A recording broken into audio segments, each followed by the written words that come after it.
Bismillahirrahmanirrahim. Assalamualaikum warahmatullahi wabarakatuh. Pertama sekali saya memperkenalkan diri saya terlebih dahulu.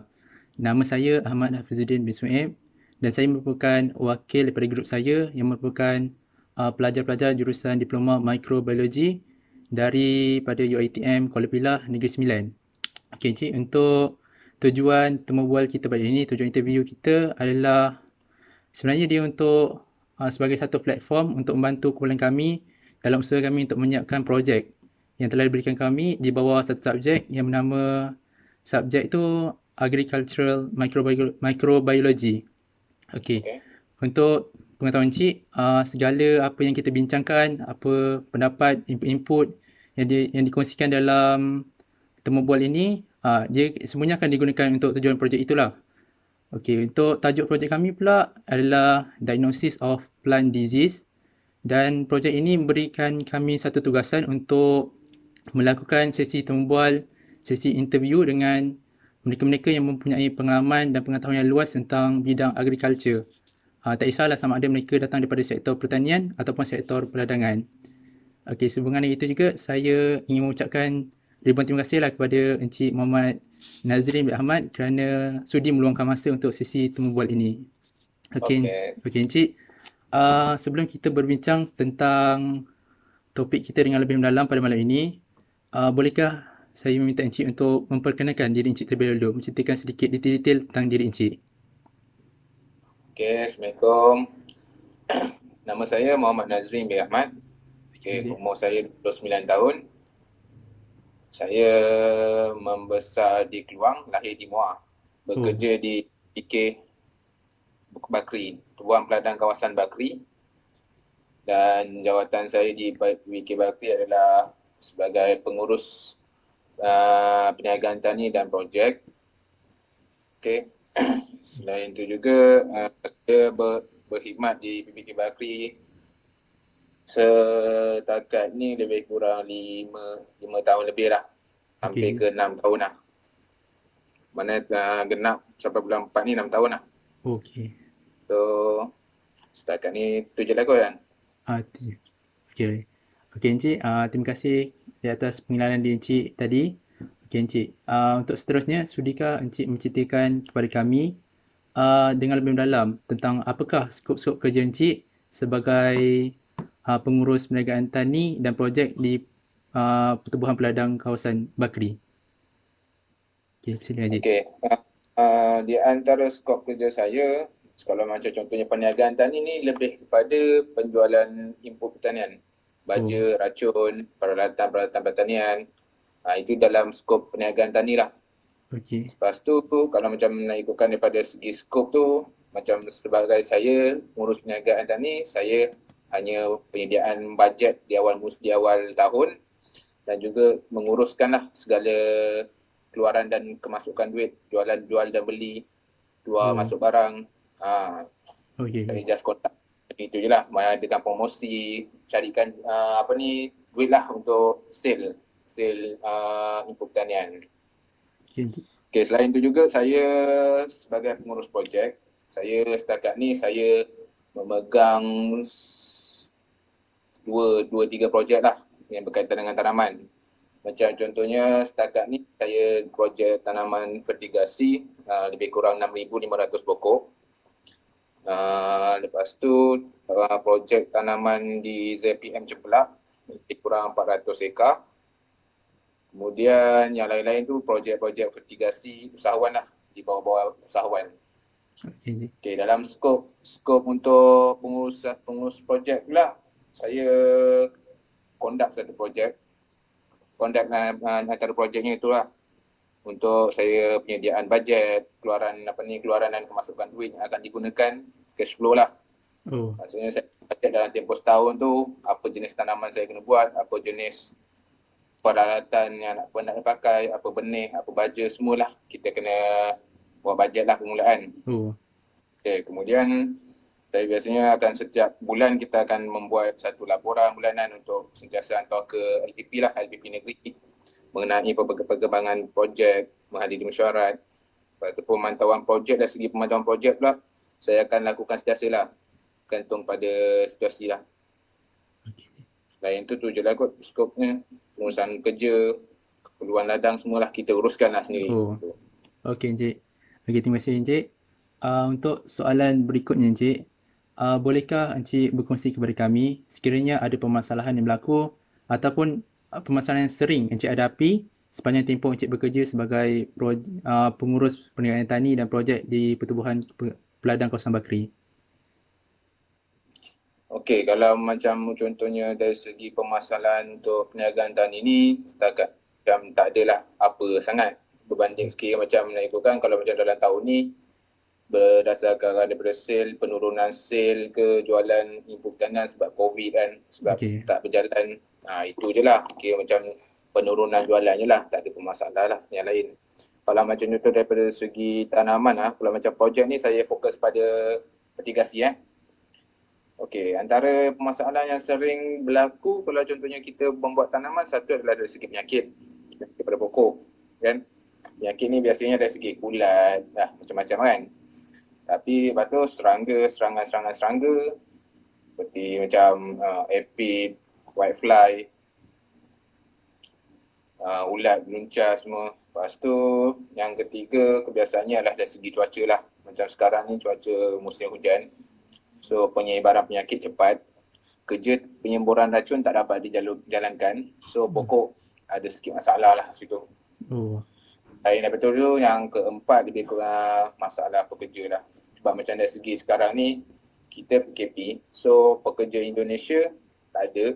Kita nak harapkan pekerja tempatan, itu je. oh betul. Pekerja tempatan kita pun, yalah kita pun seperti maklum kan, Ya. kira orang kita pun tak semuanya nak buat kerja-kerja berkaitan main bawah tengah panas ni kan. So macam sebelum saya berhadap pada pekerja Indonesia, tapi sebab kan masalah COVID ni dia dah macam dah balik, dah tak ada penyambungan lagi. Kita pun orang-orang Indonesia tak boleh masuk, so itulah susah sikit lah. Kita bergantung pada orang-orang Malaysia. Maknanya setakat ni kalau permasalahan yang sering dihadapi dalam tempoh saya bekerja ni lebih kurang 4 tu lah. Penyakit pokok, serangan serangga, cuaca dan juga pekerja. Okey. Itulah antaranya permasalahan yang sering lah berlaku. Okey Encik. Terima kasih Encik.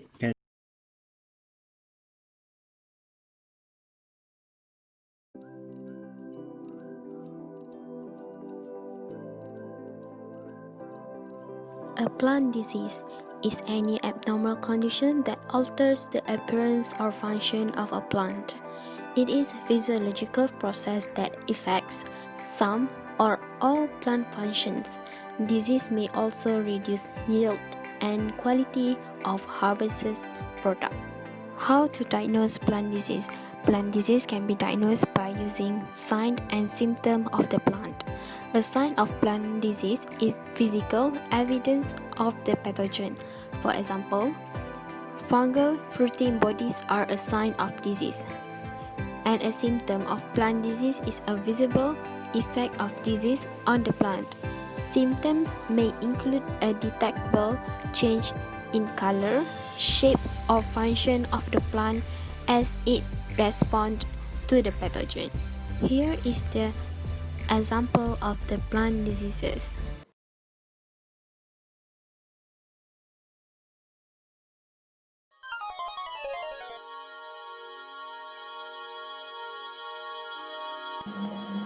Plant diseases have been recognized for centuries.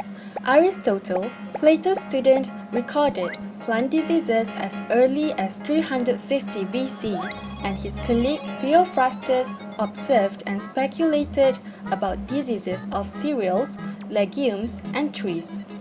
Accordingly, the study of plant diseases is called plant pathology, where the scientific study began in the early modern period with the invention of the microscope, the 19th century. The amateur gardeners and gentlemen farmers of Europe, especially those who had glass houses or orangeries, as they were called until about 1725, were among the first to take positive steps toward an understanding of plant diseases, their causes, and how to control them. Those horticulturists were writing about their successes and failures in the battle against mildews, blights and rots of various kinds in the Gardener's Chronicle in England and in similar periodicals on the continent of Europe beginning late in the 17th century. Henry Luke Boley was the first plant pathologist in the North Dakota Agricultural Experiment Station. His first work there was in establishing the cause and treatment for potato scab. In 1893, he discovered a method of treating smut with formaldehyde. Much of his work, however, focused on the causes of flax wilt.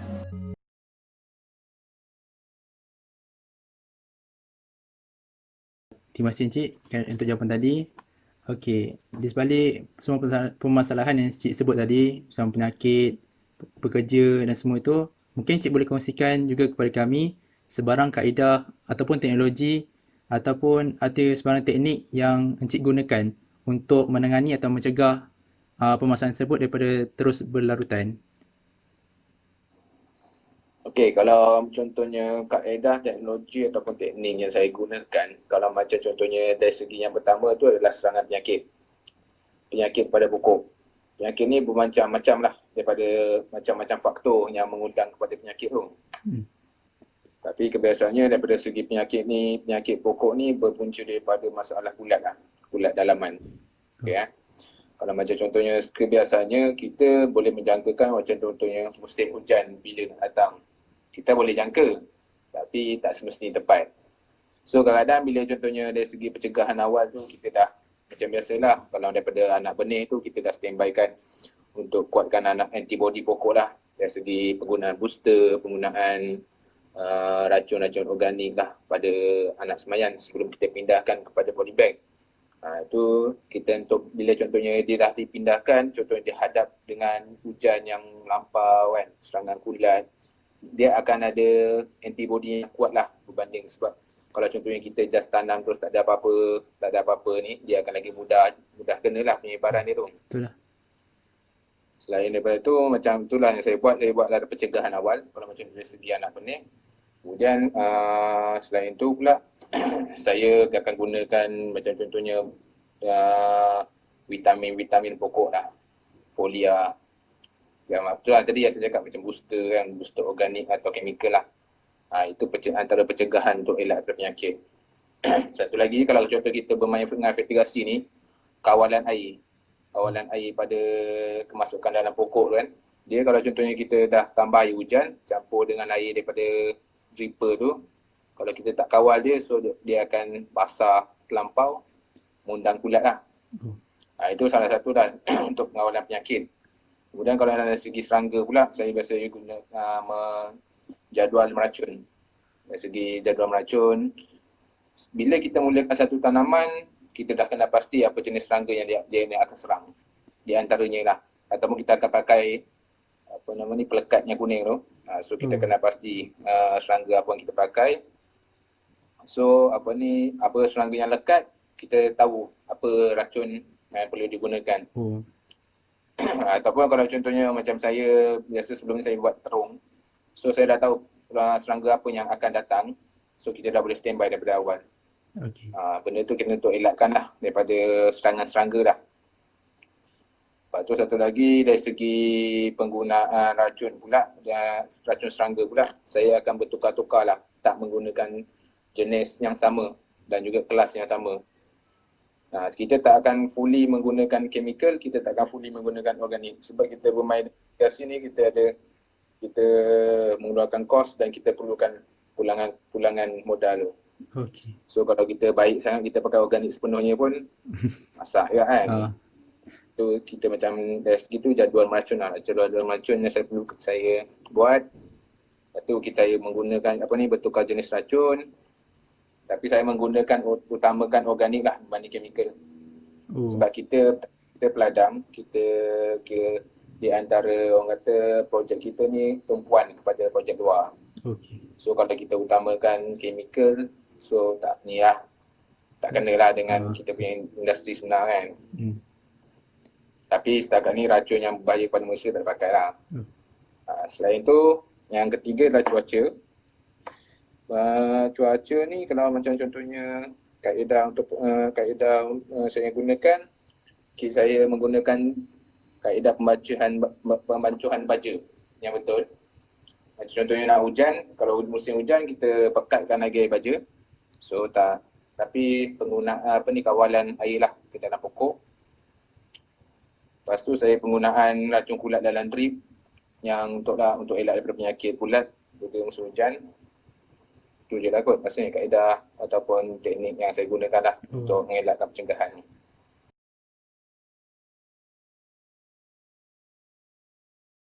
For the technology, we have to know that technology is not just for machine and modern gadgets. Technology is the set of knowledge, skills, experience, and techniques through which human change, transform, and use our environment in order to create tools, machine, product, and service that meet our needs and desires. From the interview, we know that Encik Nazrin used several kinds of technologies in order to ensure the plants in PPK Bakeries farm stay fresh and healthy. The first technology that is explained by Encik Nazrin is the control of water. He balanced the amount of water from the dripper and from the rain to prevent the soil getting too wet. The water dripper will automatically watering the plant according to the certain amount of water and time set by Encik Nazrin. Next, he mixed fungicide in the water dripper.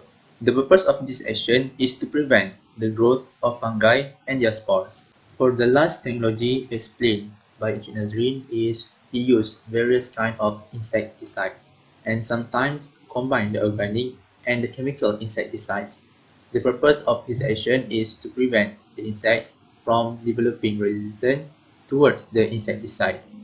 Other than technologies explained by Encik Nazrin, there are also modern technologies that are being approved by scientists for diagnosing plant diseases.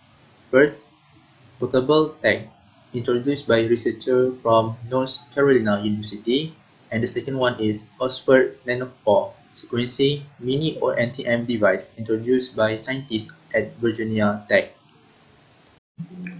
Researchers at North Carolina State University have developed portable technology that allows farmers to identify plant diseases in the field.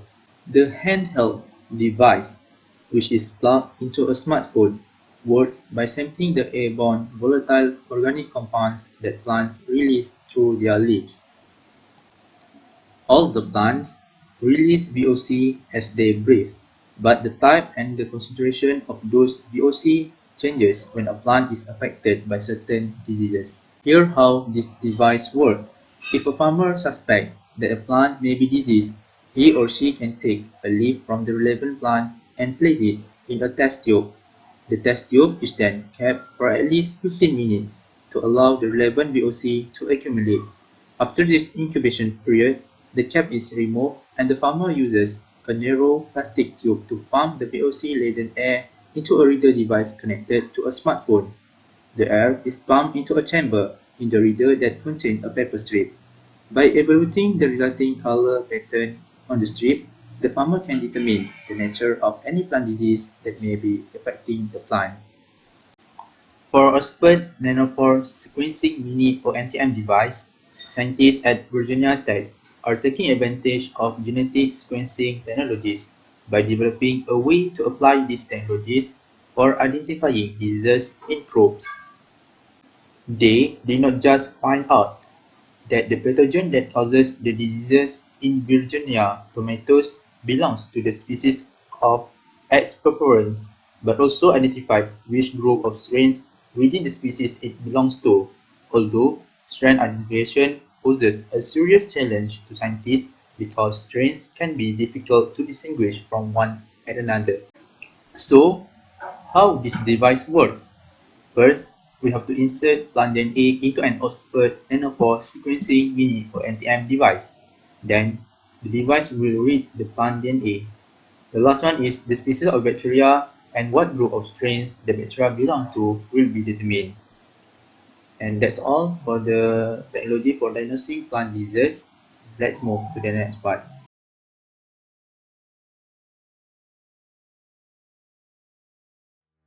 macam bagi saya, kalau untuk mengenal pasti tumbuhan yang tidak sihat, mana pokok-pokok ini tak sihat lah.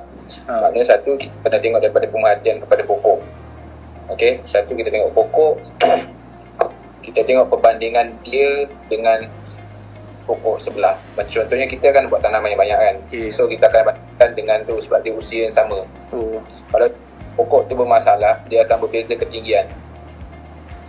Okey, itu salah satunya. Yang kedua, biasanya saya akan tengok pada warna daun. Sama ada sebab setiap masalah pokok ni kita akan tengok bergantung pada warna daun. Sebab kalau contohnya kurang kuprum, kurang kalsium, kita akan tengok daripada daun, betul. Kalau macam ni pertanian kan, tahu lah kan. Ada macam mana faktor kurang baja dia, macam mana dia punya daun, kala kuning, atas dia macam mana.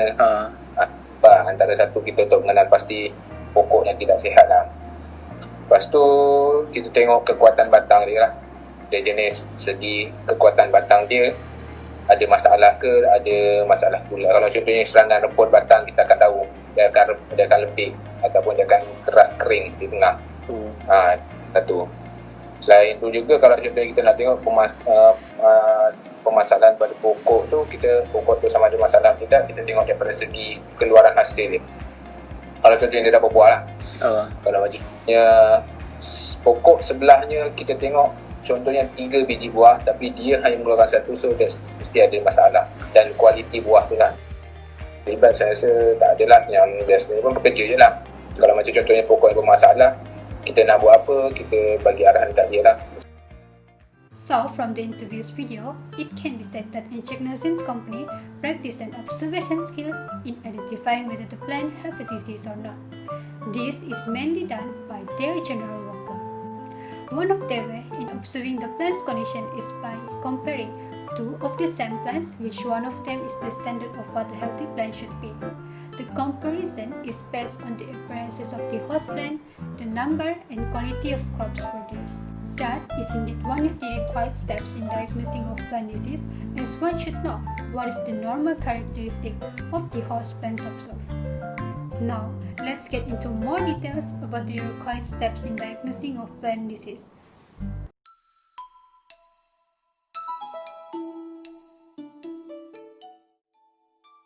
The first step is to know the normal host characteristic.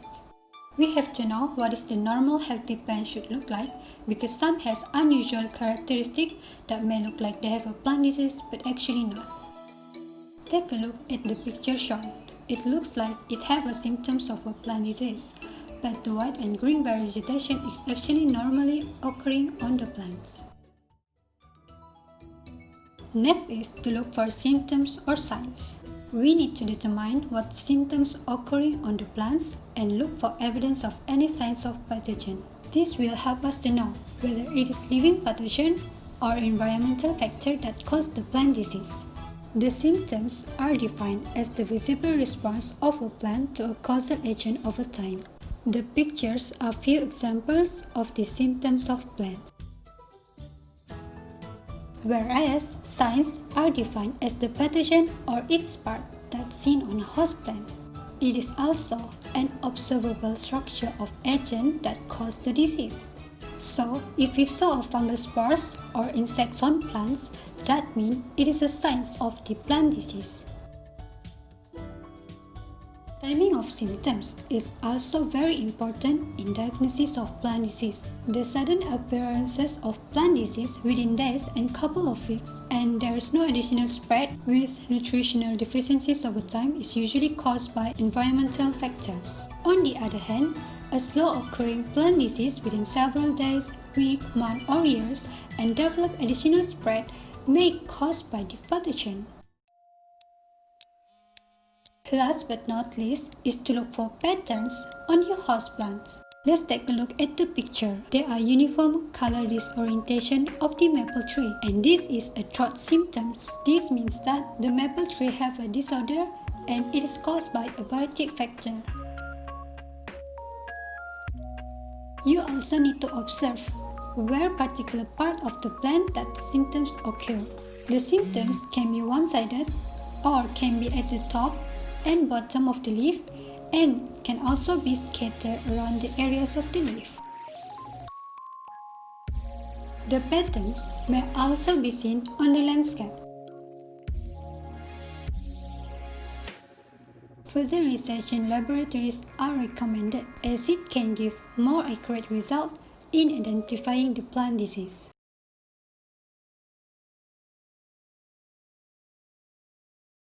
Baiklah, terima kasih Encik di atas perkongsian Encik yang sangat menarik dan bermanfaat.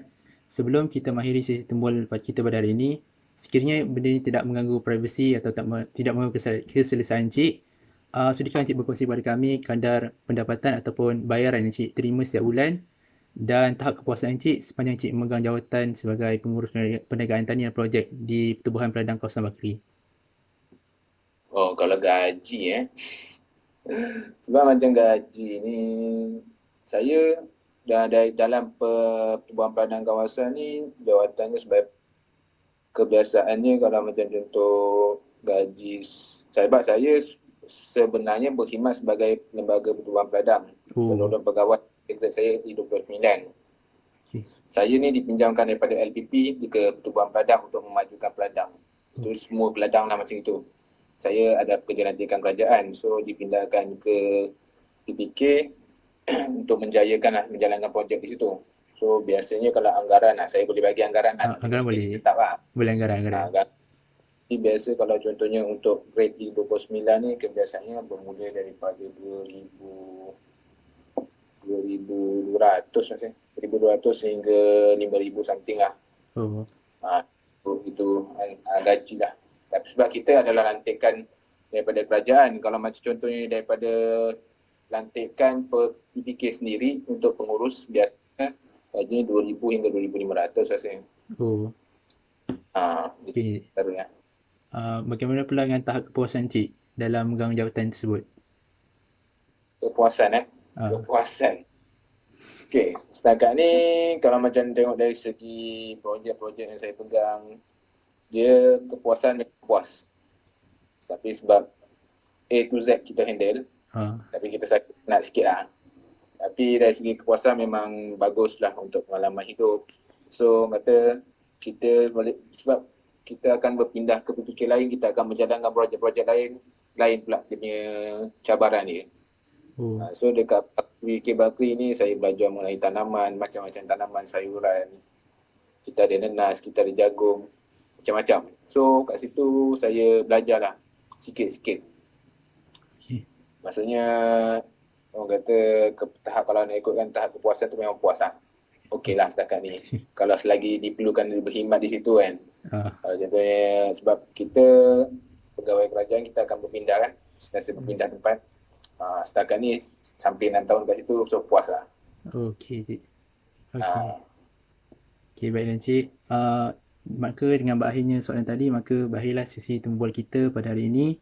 Moga-moga dengan sebab Encik memudahkan urusan kami dalam menjalankan projek kami ini, Allah akan memudahkan urusan Encik pada masa akan datang.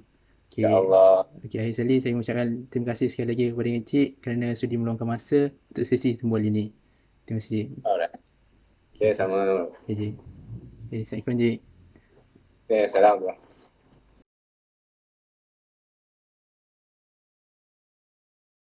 As a conclusion, it is very important for us to discover and learn about the plant disease. Plant disease cause a great loss to agricultural production.